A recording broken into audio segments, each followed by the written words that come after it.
Hello friends, કેમ છો બધા? તમારી પોતાની ચેનલ નિશા પટેલ ગુજરાતીમાં તમારું સ્વાગત છે અને હું છું નિશા.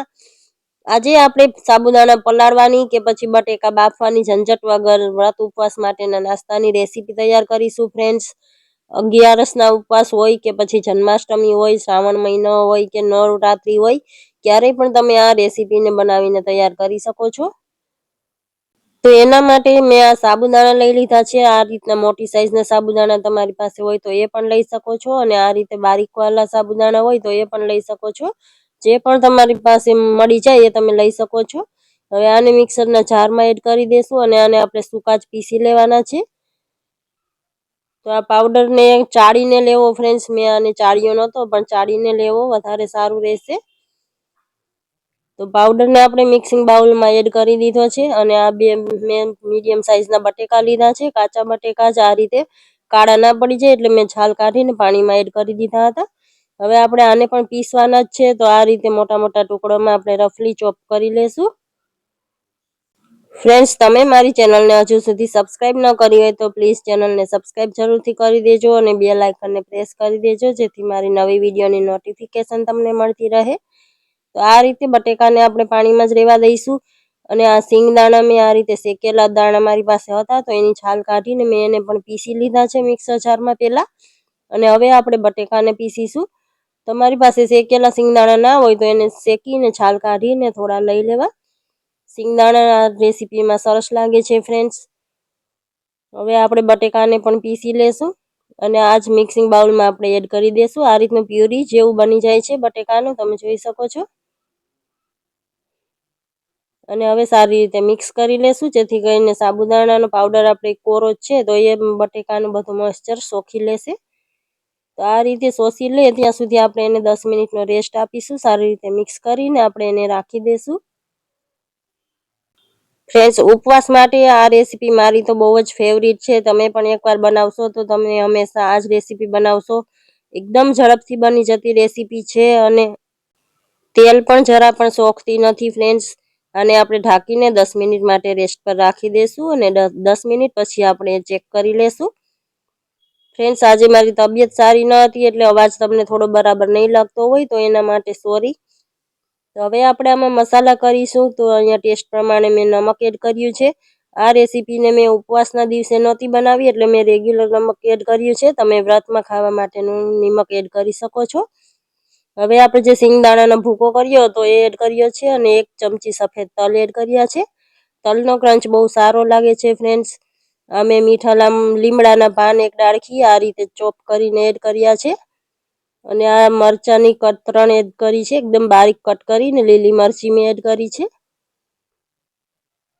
અને હવે લીલા ધાણા એડ કર્યા છે મેં.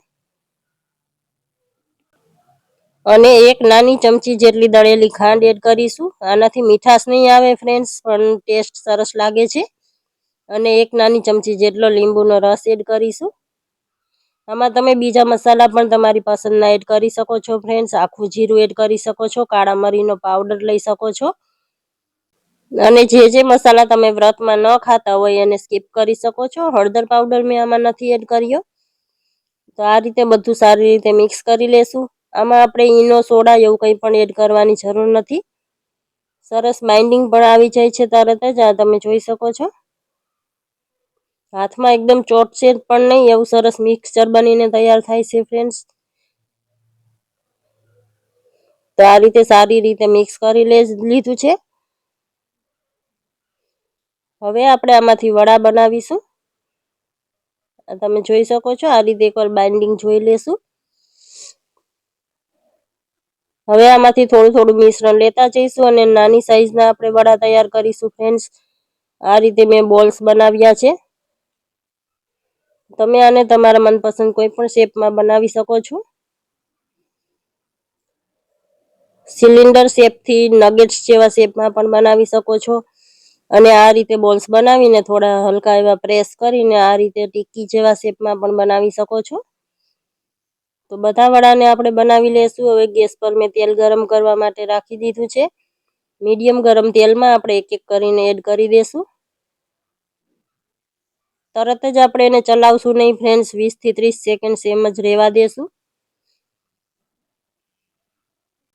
એક વખતમાં આ રીતે જેટલા વડા આવી જાય એટલા આપણે એડ કરી લેશું અને 30 થી 40 સેકન્ડ આ રીતે એમ જ થવા દઈશું આપણે અને પછી એને હળવે હળવે આ રીતે આપણે અલટ પલટ કરી લેશું મીડિયમ ફ્લેમ પર કૂક કરીશું એટલે અંદર સુધી સરસથી કૂક થઈ જાય આપણે નાના નાના બોલ્સ બનાવ્યા છે એટલે કૂક થતા વધારે વાર નહીં લાગે તમે વધારે મોટા બોલ્સ બનાવશો તો કૂક થવામાં વધારે વાર લાગશે આ રીતે 3 થી 4 મિનિટનો ટાઈમ લાગે છે એક બેચને ફ્રાય થવામાં સરસ ગોલ્ડન કલર આવી ગયો છે હજુ આપણે થોડી વાર થવા દઈશું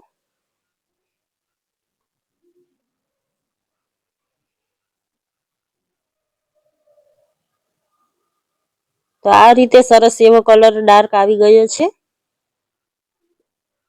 તો હવે આપણે નાસ્તાને બહાર કાઢી લેશું આમાં તેલ એકદમ જ નથી ચડતું ફ્રેન્ડ્સ બહુ જ સરસ નાસ્તો બનીને તૈયાર થાય છે સેમ એ રીતે આપણે બધા વડાને તૈયાર કરી લેશું આ તમે જોઈ શકો છો બહારથી એકદમ ક્રિસ્પી અને અંદરથી સોફ્ટ એવા આપણા સાબુદાણાનો નાસ્તો બનીને તૈયાર છે તો ફ્રેન્ડ્સ તમને મારી આ રેસીપી કેવી લાગી સારી લાગી છે તો લાઈક કરી દેજો તમારા ફેમિલી અને ફ્રેન્ડ્સ સાથે શેર જરૂરથી કરજો અને કમેન્ટ કરીને જરૂરથી જણાવજો મળીએ છીએ આવી જ નવી રેસીપી સાથે થેન્ક યુ ફોર વોચિંગ